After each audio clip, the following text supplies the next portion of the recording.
الحمد لله الذي جعل الشمس والقمر بحسبان والنجم والشجر يسجدان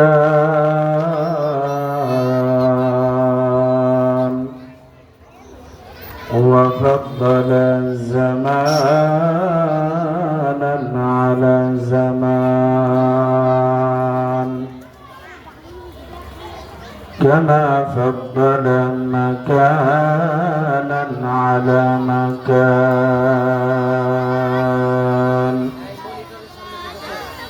ونشهد أن سيدنا وسندنا وحبيبنا وحبيب ربنا وحبيب ربنا ومولانا محمد الذي أرسله الله بالحق بشيرا ونذيرا وداعيا إلى الله بإذنه وسراجا وقمرا منيرا أما بعد فقد قال الله تعالى في كلامه المجيد أعوذ بالله من الشيطان الرجيم بسم الله الرحمن الرحيم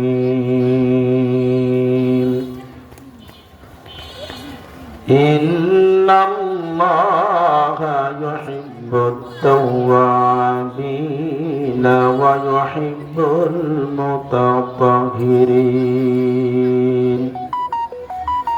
وقال رسول الله صلى الله عليه وسلم استنزهوا عن البول فإن عامة عذاب القبر منه أو كما قال النبي عليه الصلاة والسلام صدق الله العظيم وصدق رسوله النبي الكريم ونحن على ذلك لمن الشاهدين والشاكرين والذاكرين والحمد لله رب العالمين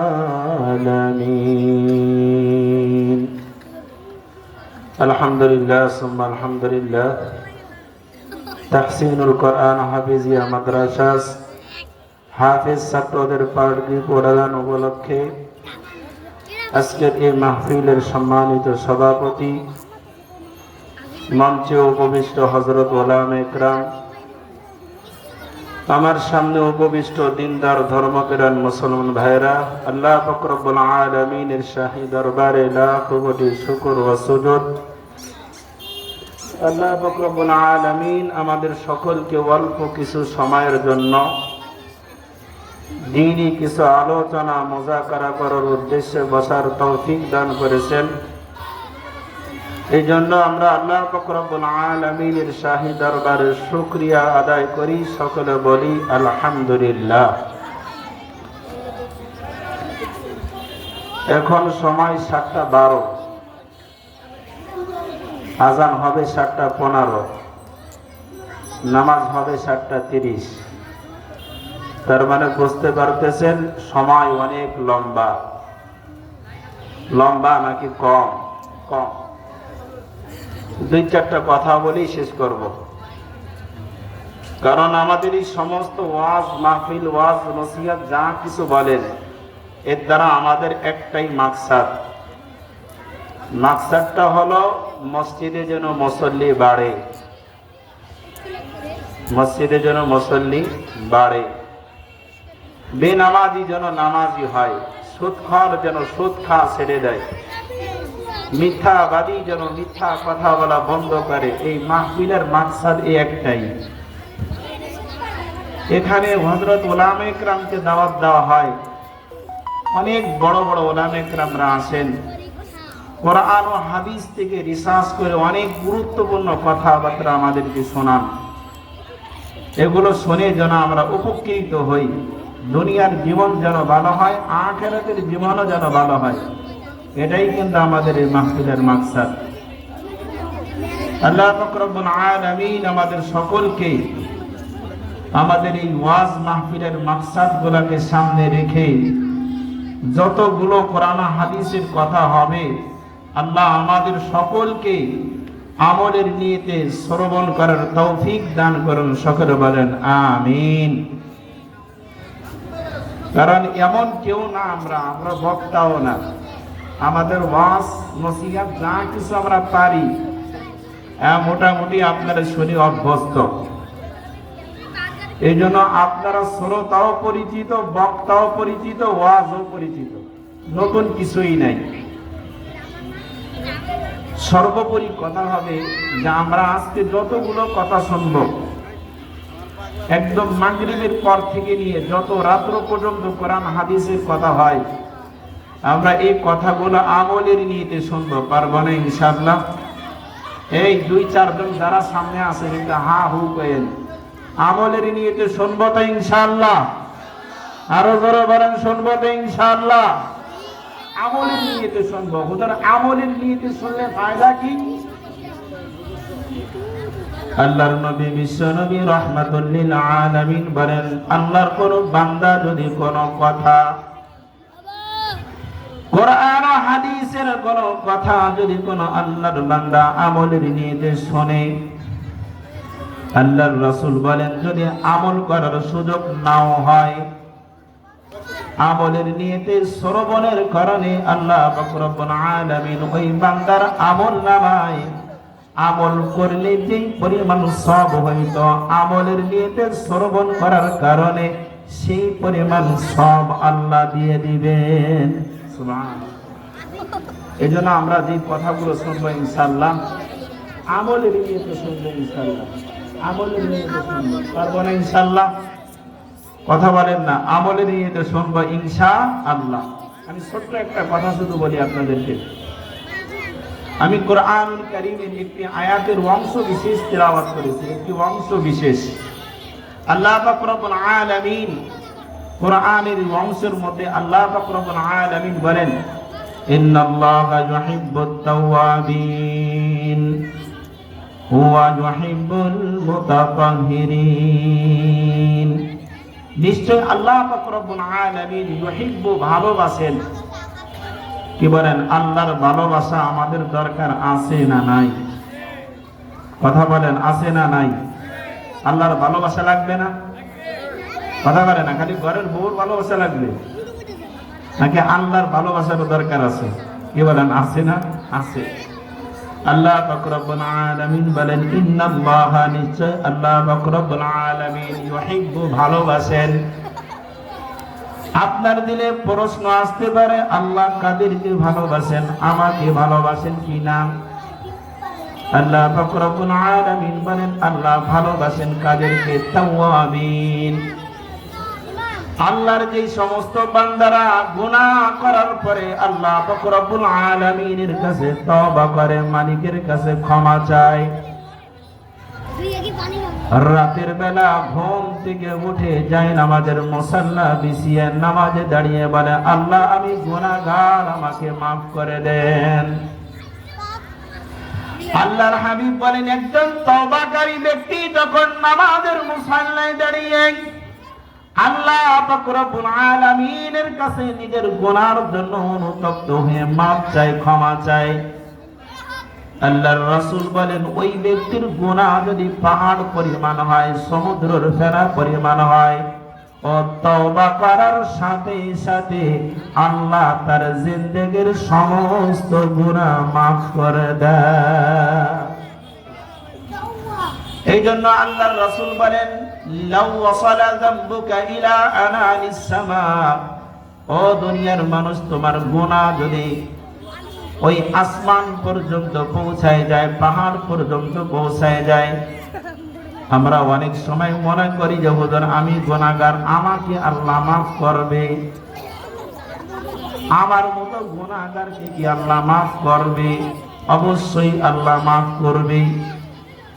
এই জন্য আল্লাহর রাসূল বলেন, লাউ ওয়াসালা যামবুকা ইলা আনালিস সামা, বান্দা তোমার গুনাহ যদি ওই আসমান পর্যন্ত পৌঁছায়, তোমার গুনাহ যদি ওই পাহাড় পর্যন্ত পৌঁছায়, তুমি যদি একবার বলো আস্তাগফিরুল্লাহ,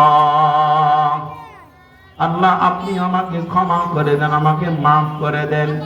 আল্লাহর রাসূল বলেন, ওয়ান আস্তাগফিরুল্লাহ বলতে দেরি আছে, আল্লাহ গুনাহ মাফ করতে দেরি করবেন না। এইজন্য আমরা আল্লাহর কাছে তওবা করব না ইনশাআল্লাহ?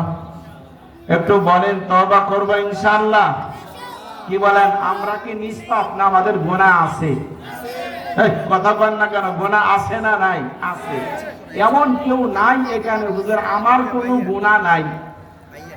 আমারও গুনাহ আছে, আপনাদেরও গুনাহ আছে। এই জন্য গুনার জন্য মাফ চাবো কার কাছে বলেন তো? আল্লাহর কাছে।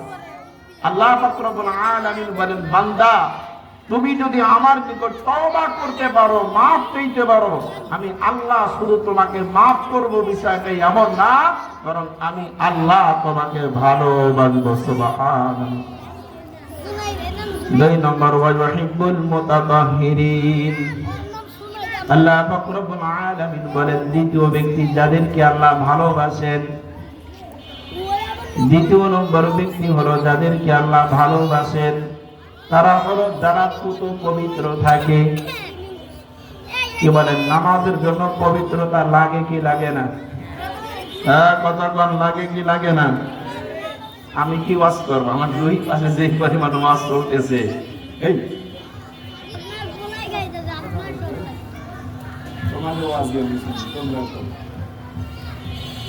এদিক, তাহলে নামাজের জন্য পবিত্রতা লাগে কি লাগে না? লাগে। এজন্য হাদিসের মধ্যে আছে, মিফতাহুল জান্নাতি আস-সালাহ ওয়া মিফতাহুস সালাতি আত-তুহুর। কি বলেন? মিফতাহুল জান্নাতি, জান্নাতের চাবি, আস-সালাহ কি বলেন তো? নামাজ। ওয়া মিফতাহুস সালাতি, আর নামাজের চাবি হলো আত-তুহুর, পবিত্রতা অর্জন করা। কি বলেন? নামাজের জন্য পবিত্রতা লাগে কি লাগে না? লাগে। কারণ আপনি যদি লম্বা নামাজ পড়ছেন, নামাজের মধ্যে দাঁড়াইছেন তো দাঁড়াইছে, সূরা ফাতিহার পরে কিরাত নিয়েছে সূরা বাকারা, লম্বা কিরাত দিয়ে নামাজ পড়ছেন, রুকু লম্বা, সিজদা লম্বা, তাশাহুদ লম্বা, সব লম্বা। আল্লাহ মাফ করুন, কিন্তু আপনার ওযু নাই। কি বলেন? এই লম্বা রুকু, লম্বা সিজদা, লম্বা কিরাতের দাম আছে? দাম নাই। কারণ ওই লম্বা কিরাতের দাম তো তখনই হবে, লম্বা রুকুর দাম তো তখনই হবে আমি আপনি যখন এই লম্বা কিরাত আর লম্বা রুকু আর লম্বা নামাজ পবিত্র অবস্থায় আদায় করব। এই জন্য আমার আপনার জন্য আল্লাহ পাক রব্বুল আলামিন বলেন, বান্দা তোমাদের মধ্যে যারা পুত পবিত্র থাকে, সব সময় নিজেকে পুত পবিত্র রাখে, আমি আল্লাহ এই সমস্ত পবিত্রকারীদেরকেও ভালোবাসি। এই জন্য সর্বহালতে পবিত্র থাকার চেষ্টা করব। পারবো না ইনশাআল্লাহ? কথা বলেন, পারবো না ইনশাআল্লাহ? সর্বহালতে। শুধু নামাজের সময় বিষয়টা এমন না, যখনই আমার ওযু নষ্ট হয়ে যাবে তখনই আমি আবার নতুন করে ওযু করে পবিত্র থাকব। কারণ আমি যখন পবিত্র থাকব তো আমার সাথে আল্লাহর রহমতের ফেরেশতা থাকবে। আল্লাহ মাফ করুক, এমত অবস্থায় যদি আমার মৃত্যুও চলে আসে তাহলে আমার মরণটা পবিত্র অবস্থায় হইল। ঠিক কি ঠিক না? এই জন্য আমরা সদা সর্বদা চেষ্টা করব পবিত্র অবস্থায় থাকব, নিজের শরীরকে পবিত্র রাখবো, নিজের পরিহিত কাপড়কে পবিত্র রাখবো। তাহলে ইনশাআল্লাহ আমার আপনাকে আল্লাহ কি বলবেন? ভালোবাসবেন। পারবো না ইনশাআল্লাহ? কথা বলেন না কেন? পবিত্র থাকতে পারবো না ইনশাআল্লাহ? সবসময় পবিত্র থাকবো। আর পবিত্র থাকার জন্য একটা আমল আমি আপনাদেরকে বলবো। সেই আমলটা হলো, আমি আপনি ইস্তিনজার মধ্যে ঢিলা কুলুপ ব্যবহার করব। পারবো না ইনশাআল্লাহ? কোন ব্যক্তি যদি ইস্তিনজার মধ্যে ঢিলা কুলুপ ব্যবহার না করে, কি বলেন, পেশাব করার পরে যদি ঢিলা কুলুপ ব্যবহার না করে, তাহলে ওই ব্যক্তির শরীর পবিত্র না অপবিত্র? অপবিত্র। ওর শরীরও অপবিত্র, ওর কাপড়ও অপবিত্র, ওর নিজেও অপবিত্র। কথা বলে না কেন? এই জন্য আমরা ইস্তিনজার মধ্যে ঢিলা কুলুপ ব্যবহার করব। পারবো না ইনশাআল্লাহ? আমাদের অনেক ক্ষেত্রে এমন হয় যে আমার আপনার নামাজ পড়তে মনে চাই, নামাজের সময় হয়ে গেছে, মসজিদের সামনে দিয়ে যাইতেছে, ও ভাই মসজিদে নামাজ চলতেছে, আসেন না নামাজটা পড়ে দেয়। হুজুর কাপড় পবিত্র নাই। কেন কাপড় পবিত্র নাই? ওর মধ্যে কি অন্য কিছু লাগছে নাকি? না হুজুর লাগে নাই, তবে পিসাবের পরে যেহেতু ঢিলা ব্যবহার করি নেই, যার কারণে আমার শরীরও না পাক, কাপড়ও না পাক। তো দেখেন, আপনার নামাজ পড়ার ইচ্ছা থাকা সত্ত্বেও, নামাজ পড়ার মতো মন মানসিকতা থাকা সত্ত্বেও আপনি নামাজ পড়তে পারতেছেন না। কারণ কি? ইস্তেনজার মধ্যে ঢিলা ব্যবহার করেন নাই, যার কারণে শরীরও না পাক, যার কারণে কাপড়ও না পাক, যার কারণে আপনি নামাজ পড়তে পারতেছেন না। এই জন্য আল্লাহর রাসূল বলেন, ইস্তানজিহু আনিল বাউল, তোমরা পেশাবের সেটা থেকে বেঁচে থাকো। ফাইন্না আমাতা আযাবাল কবরি মিনহু, কারণ অধিকাংশ কবরের মধ্যে আযাব হবে এই গুনার কারণে। কোন গুনার কারণে বলেন তো? ইস্তেনজার মধ্যে ঢিলা কুলুপ ব্যবহার করার না করার কারণে। এই জন্য ইনশাআল্লাহ এখন আধুনিক জামানা, আমরা ছোট্ট জামানায় যখন এই সমস্ত বাচ্চাদের মতো ছিলাম, ছোট্ট জামানায় যখন নোরানিতে পড়ি বা হেফজখানায় পড়ি, তখন আমাদের শুক্রবার একটা আমল ছিল, 100টা ঢিলা কুলুপ বানাইতে হবে। এখন তো কি বলেন, এগুলোর আমল আছে নাই? এখন তো টিস্যু পেপার হয়ে গেছে, এই যে টিস্যু পেপার। এই জন্য আগের জামানাতে আরো কঠিন ছিল, ঢিলা কুলুপ না হইলে। আমরা অনেক সময় দেখছি ছোট্ট জামানায়, ছাত্র জামানায় যখন ছিলাম, টিস্যু নাই বা ঢিলা কুলুপ নাই, তখন মাদ্রাসার ইটের খোয়া খুঁজতে কোন জায়গা আছে? কথা হয় না? ওটা তো লাগবে, কারণ মা না থাকলে তো কোরআন শরীফ পড়া যাবে না। এর জন্য টোকায় বের করতাম মাদ্রাসায় ইটের খোয়া কোন জায়গা আছে, হয়তো 2-3 নিয়ে ওই কাজে লাগাই দিতাম। বুঝলেন? এখন তো আর সেই ইটের খোয়া লাগে না, ঢিলা কুলুপ লাগে না, এখন সুন্দর কিছুর ব্যবস্থা হয়ে গেছে। এই জন্য আমরা চেষ্টা করব ইস্তেনজার মধ্যে ঢিলা কুলুপ ব্যবহার করতে। পারবো না ইনশাআল্লাহ? যদি ঢিলা কুলুপ ব্যবহার করি, তাহলে নিজের শরীরটাও পবিত্র থাকবে, নিজের পরিহিত কাপড়ও পবিত্র থাকবে। আর শরীর যদি পবিত্র থাকে, কাপড় যদি পবিত্র থাকে, আমাকে ভালোবাসবেন কে? এটা বলেন কে? আল্লাহ ভালোবাসবেন। নবী আলাইহিস সালাতু ওয়াস সালাম যাইতেছেন একটা কবরস্থানের পাশ দিয়ে, হঠাৎ করে আল্লাহ রাসূল সাহাবীদেরকে বললেন, ও আমার সাহাবের, ওই যে 2টা কবর দেখা যায়, তোমরা দেখছো? সাহাবায়ে কেরাম বললেন, ইয়া রাসূলুল্লাহ, দেখছি 2টা কবর। আল্লাহর রাসূল বলেন, এই 2টা কবরের মধ্যে আযাব হইতেছে। তো সাহাবায়ে কেরাম প্রশ্ন করলেন, ইয়া রাসূলুল্লাহ, এই 2টা কবরের মধ্যে যে আযাব হইতেছে, এই কবরবাসীর কি গুনার কারণে আযাব হইতেছে, আমাদেরকে একটু বলে দেন। আল্লাহর রাসূল বলেন, আম্মাল আউয়াল, প্রথম যে কবরটা তোমরা দেখতেছো, এই কবরে আযাব হইতেছে। আল্লাহর রাসূল বলেন, প্রথম কবরের মধ্যে আযাব হওয়ার কারণ হলো ফাইন্নাহু লা ইস্তানজিগু মিনাল বাউল, এই কবরস্থ ব্যক্তি হায়াতে জিন্দেগিতে ঢিলা কুলুপ ব্যবহার করত না, ইস্তেনজার মধ্যে টিস্যু পেপার ব্যবহার করত না, পেশাবের পরে টিস্যু ব্যবহার করত না, যার কারণে ওর শরীর নাপাক থাকতো, ওর কাপড় নাপাক থাকতো। যার কারণে আল্লাহর রাসূল বলেন, এই ইস্তেনজার মধ্যে ঢিলা কুলুপ ব্যবহার না করার কারণে তার কবরের মধ্যে আযাব হইতেছে। আল্লাহর রাসূল সচক্ষে দেখছেন, ইস্তেনজার মধ্যে ঢিলা কুলুপ ব্যবহার না করার কারণে কবরে যে আযাব হয়, এই আযাব আল্লাহর রাসূল সচক্ষে দেখছেন। কি বলেন? এই হাদিস শোনার পরে আমার আপনার এই সাহস কেমনে হয় যে আমি আপনি ইস্তেনজার মধ্যে ঢিলা কুলুপ না ব্যবহার করে থাকি? পারবো না ইনশাআল্লাহ? দুই নম্বর আল্লাহ রাসূল বলেন ওয়া আম্মা সানি, আর দ্বিতীয় যে কবরের মধ্যে আযাব হচ্ছে ওই আযাবের কারণ হলো ফাইন্নাহু ইয়ামশি বিন নামিমা, এই লোকটা ছিল সগলখোর। আমাদের সমাজের মধ্যে দেখবেন এক শ্রেণীর সগলখোর আছে, গিরিঙ্গিবাজ আছে, কথায় একজনের টা আরেকজনের মধ্যে লাগায়। আমাকে বড়ি ভাড়া তো এই লোক নাই, কথা হয় না কেন? আছে না নাই? আছে, অভাব নাই এই ধরনের লোকের। এই জন্য আমরা এই দুইটা গুনাহ থেকে বেঁচে থাকবো, পারবো না ইনশাআল্লাহ। এক নম্বর ইস্তেনজার মধ্যে ঢিলা গ্রুপ ব্যবহার করব, দুই নম্বর সগলখড়ি করব না। আর যে কথাটা বললাম, সবসময় নিজেকে পবিত্র রাখবো, কোনো গুনাহ হয়ে গেলে সঙ্গে সঙ্গে তওবা করব। আল্লাহ আমাদের সকলকে আমল করার তৌফিক দান করুন, সকলে বলেন আমিন। আসসালামু আলাইকুম ওয়া রাহমাতুল্লাহি ওয়া বারাকাতুহু। এখন 28 বাজে 2 মিনিট।